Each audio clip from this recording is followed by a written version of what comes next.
Kami sungguh mengucap syukur Tuhan buat kasih setia Tuhan. Bagi setiap kami anak-anak-Mu yang rindu akan kasih-Mu Tuhan. Pagi hari ini kami datang kepada-Mu Tuhan. Bawa korban syukur kami, bawa puji-pujian kami hanya bagi-Mu saja Tuhan. Karena Kau yang layak disembah. Karena Kau yang layak ditinggikan Tuhan. Terima kasih Tuhan. Terima kasih Yesus, kami undang Roh Kudus hadir tempat ini Tuhan. Kami mau buka hati kami lebih lagi Tuhan. Kami mau nyembah Engkau lebih lagi Tuhan. Terima kasih Tuhan. Kami serahkan ibadah kami dalam tangan Tuhan. Engkau yang berkuasa. Engkau yang berkarya Tuhan. Terima kasih Tuhan. Roh Kudus, Kau hadir di sini. Roh Kudus, ku mengasihi-Mu. Kau lembut, Kau manis, Kaulah penghiburku, penolongku, diutus Bapakku. Roh Kudus, Kau hadir di sini. Roh Kudus, ku mengasihi-Mu. Kau lembut, Kau manis, Kaulah penghiburku, penolongku, diutus Bapakku. Ku buka hati untuk Roh-Mu Tuhan. Ku buka hati menyembah-Mu Yesus. Jamahlah kami, penuhi kami dengan kuasa Allah Maha Tinggi. Katakan Roh Kudus. Roh Kudus, Kau hadir di sini. Roh Kudus, ku mengasihi-Mu. Amin. Kau lembut, Kau manis, Kaulah penghiburku, penolongku, diutus. Katakan dalam lembut, katakan Roh Kudus. Roh Kudus, Kau hadir di sini. Roh Kudus, ku mengasihi-Mu. Kau lembut, Kau manis, Kaulah penghiburku, penolongku, diutus Bapakku. Mari kita buka hati kita. Ku buka hati untuk Roh-Mu Tuhan. Ku buka hati menyembah-Mu Yesus. Jamah-jamah, jamahlah Kau penuhi kami. Kuasa alam Maha. Ku buka hati untuk Roh-Mu Tuhan. Ku buka hati menyembah-Mu Yesus. Jamah-jamah, jamahlah kami, penuhi kami dengan kuasa Allah Maha Tinggi. Cuma saja katakan, ku buka hati, ku buka hati. Lebih sungguh katakan, ku buka hati. Kami mau sembah Engkau Tuhan, jamah setiap kami. Penuhi.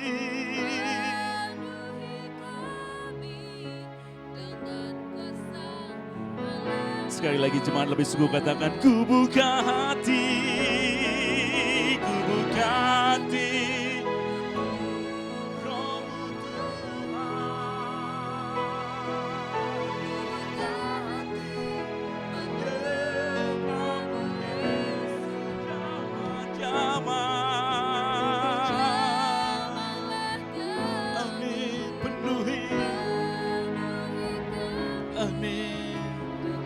Mari sedang jemaat sama dengan berdiri, kita akan pujian dan sungguh singgapan Tuhan. Ku buka hati untuk Roh-Mu Tuhan. Ku buka hati menyembah-Mu Yesus, jamaah-jamaah, penuhi kami dengan kuasa alam Bapa, jamalah kami,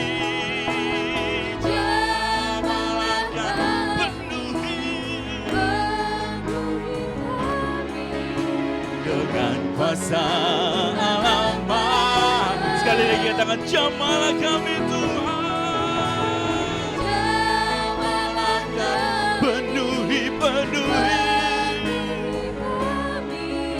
dengan kuasa alam Bapa. Berikan sorak-sorai bagi Tuhan, haleluya. Jamah siap kami Tuhan, penuhi dengan kuasa-Mu.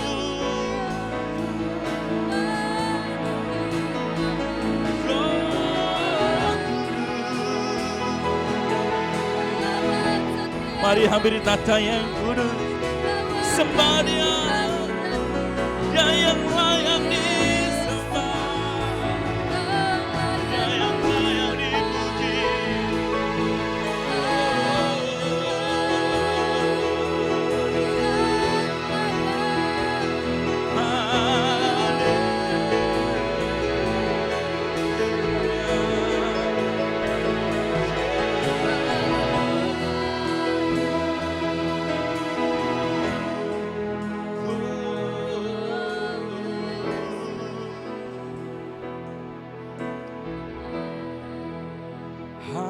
Hadirat-Mu memenuhiku,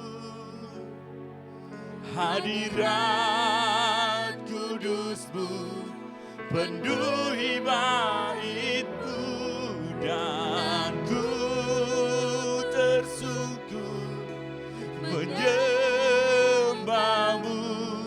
Yang ku nampak hanya kemuliaan hadirat-Mu, hadirat-Mu memenuhiku. Amin. Hadirat kudus-Mu penuhi bait-Mu, dan ku tersungkur menyembah-Mu.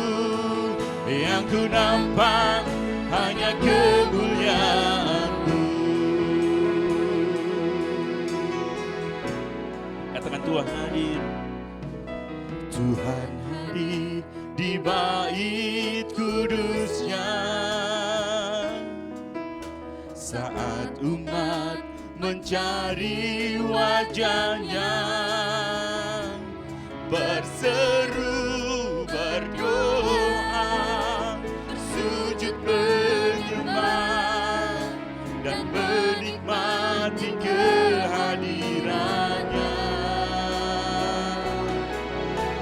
Tuhan mau dekat dengan umat-Nya yang datang dengan senang hatinya, berseru berdoa, sujud menyembah dan menikmati kehadiran-Mu. Katakan hadirat-Mu memenuhi hadirat kudus-Mu penuhi baitku dan ku tersungkur menyembah-Mu. Yang ku nampak hanya kemuliaan hadirat-Mu Tuhan.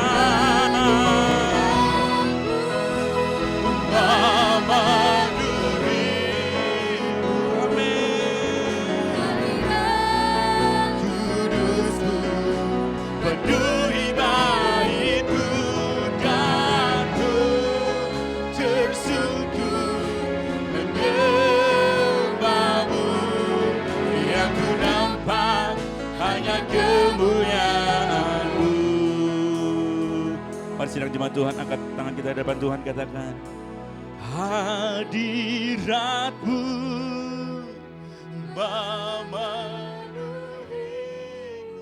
Amin.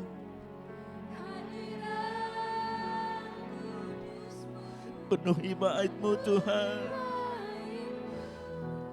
Kami tersungkur Tuhan menyembah Engkau. Sekali lagi katakan lebih sungguh, katakan hadirat Tuhan, hadirat-Mu memenuhiku. Amin. Hadirat kudus-Mu penuhi bait-Mu dan ku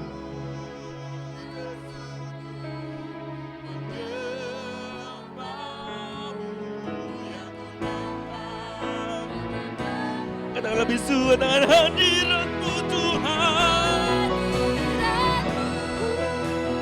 memenuhiku. Amin. Penuhi kami Tuhan, penuhi. Amin.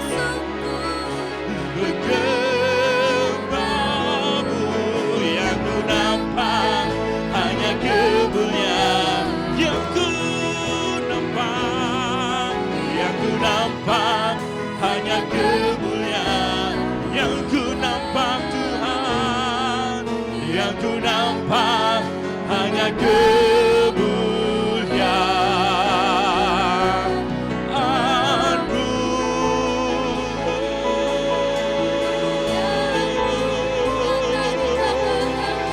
Hadirat-Mu Tuhan penuhi kami, penuhi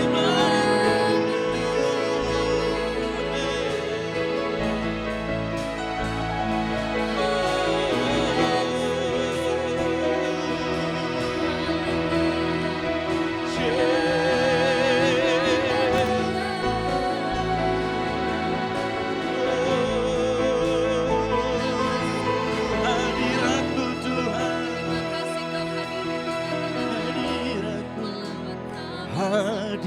hadirat-Mu memenuhiku. Amin. Hadirat kudus-Mu penuhi bait-Mu dan ku tersungkur menyembah-Mu.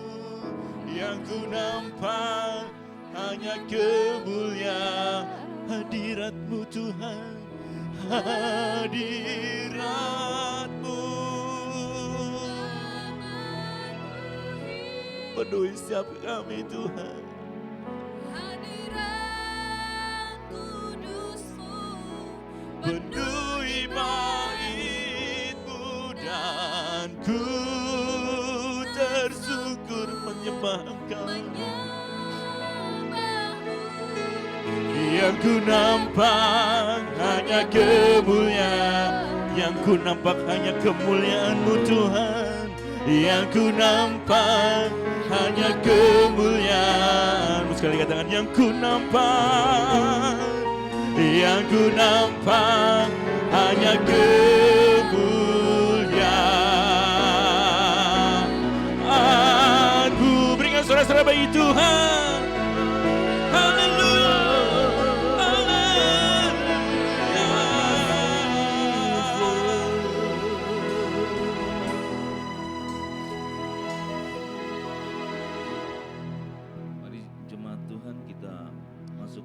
Sapaat kita berdoa untuk bangsa kita berdoa untuk gereja-gereja Tuhan, kita berdoa juga untuk gereja kita di tempat ini. Mari kita satukan hati kita masuk dalam doa Sapaat. Bapa Surgawi, kami bersyukur bukan suatu kebetulan kami tinggal di Indonesia. Kami bersyukur untuk berkat Tuhan atas Indonesia, dan kami perkatakan damai sejahtera turun atas bangsa kami. Buat pemimpin-pemimpin bangsa kami, mulai dari presiden, wakil presiden, para menteri, mereka yang menjadi pemimpin-pemimpin di pemerintahan pusat sampai ke daerah-daerah. Berikan kepada mereka hikmat, akal budi, bijaksana kepada mereka, dan takut akan Tuhan, sehingga pemerintahan kami dapat berjalan dengan baik. Mereka dapat mengelola kekayaan bangsa ini semaksimal mungkin untuk kesejahteraan bagi rakyat Indonesia. Kami juga berdoa Tuhan khusus untuk sengketa Pilpres yang rencananya esok akan diumumkan oleh Hakim Konstitusi. Kiranya apapun yang menjadi keputusan, ini adalah keputusan yang terbaik buat bangsa kami. Di dalam nama Yesus, tidak ada terjadi kerusuhan apapun. Terima kasih Tuhan. Kami juga berdoa untuk TNI Polri yang senantiasa mengawal bangsa ini. Berkati mereka Tuhan, dan seluruh elemen bangsa juga berkati selama mereka mendukung negara kesatuan Republik Indonesia. Terima kasih Bapak untuk gereja-gereja Tuhan yang beribadah pada saat ini juga Tuhan berkati. Biar gereja dimanapun berada berfungsi menjadi terang dan garam bagi dunia ini, dan nama Tuhan dipermuliakan melalui pelayanan gereja-gereja-Mu. Terima kasih Bapak, kami berdoa juga untuk gereja di tempat ini. Biar Tuhan, kami percaya kalau Tuhan sudah menetapkan gereja tempat ini, ada hal-hal besar yang sedang Tuhan rancangkan atas gereja kami. Biarlah Tuhan memperkenankan setiap kami untuk menuai jiwa-jiwa di akhir zaman ini. Oleh karena itu, pakai mulai dari anak-anak kami, sekolah minggu, teens, youth, dan setiap kami orang-orang dewasa dan opa-oma yang ada di tempat ini. Dipakai Tuhan untuk menjangkau jiwa-jiwa. Oleh karena itu Tuhan, perlengkapi senantiasa setiap kami dengan kuasa-Mu, urapan-Mu, sehingga setiap kesaksian kami adalah kesaksian yang berkualitas. Kesaksian yang disertai oleh mukjizat Tuhan di dalam nama Yesus. Kami juga menyerahkan rencana kelas pemuritan MSK 1 mulai dari minggu depan ke dalam tangan Tuhan. Biarlah semua kami kembalikan ke dalam tangan-Mu, sehingga kelas pemuritan ini bertujuan untuk memperlengkapi umat-Mu di tempat ini menjadi seperti Kristus. Tuhan tolong di dalam nama Yesus, sehingga pelaksanaan dapat berjalan dengan baik. Terima kasih Bapak, kami juga berdoa buat setiap kami di tempat di mana kami tinggal. Biarlah Tuhan senantiasa memakai setiap kami menjadi berkat dimanapun kami berada. Tuhan memberkati pekerjaan umat-Mu, studi anak-anak-Mu, dan apa yang dikerjakan oleh umat-Mu sesuai dengan kebenaran firman Tuhan. Tuhan memberkati berlimpah-limpah. Terima kasih Bapak, terima kasih, kami percaya Tuhan beserta kami. Sebentar kami juga mau memberi korban persembahan. Mari jemaat Tuhan, angkat persembahan-Mu. Biarlah apa yang kami beri boleh berguna untuk pekerjaan Tuhan di tempat ini. Di dalam nama Yesus kami sudah berdoa dan mengucap syukur. Amin. Amin. Mari kita berikan yang terbaik buat Tuhan.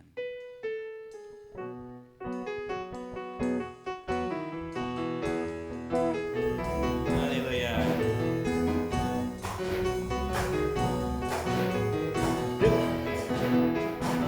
Dengan kendang ku puji dengan kecapi, oh ku bernyanyi, haleluya Yesus kekasih. Dengan kendang, hey, dengan kendang ku puji dengan kecapi, oh ku bernyanyi, haleluya Yesus kekasihku, amin.